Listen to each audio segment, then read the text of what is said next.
Suchitra railway station ను సందర్శించిన MP Etela Rajender కోట్ల రూపాయలు ఖర్చు చేసి నిర్మించిన రైల్వే స్టేషన్ మొదలుపెట్టి ఏడాదిన్నర అయినా నిరుపయోగంగా మారడం పట్ల ఎంపీ ఈటెల రాజేందర్ ఆవేదన వ్యక్తం చేశారు.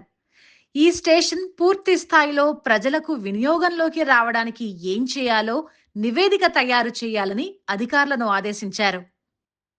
ఇక్కడ ఎంఎంటీఎస్ రైల్వే స్టేషన్ ఉందని ప్రజలకు తెలియకపోవడం, బస్ స్టేషన్ చాలా దూరంగా ఉండడం, స్టేషన్ కి రావడానికి సరైన సదుపాయాలు లేకపోవడం వల్ల ఎక్కువ మంది ప్రయాణికులు రావడం లేదని అధికారులు వివరించారు.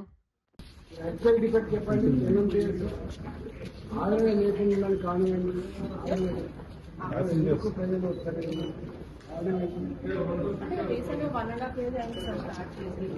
మొత్తం 4 సర్వీసెస్ ఉన్నాయి. ఇటేమో చల్లపల్లి నుంచి కట్టేసి, ఇటేమో లింగపల్లి నుంచి రామచంద్రపురం 2 డైరెక్షన్స్. సో నాకు తెలిసి మెయిన్గా ఒకటి బోర్డు ఒకటి లేదు బయట. ఇక స్టేషన్ ఉందని చాలా మందికి తెలియదు, అదొకటి అనుకుంటున్నాను.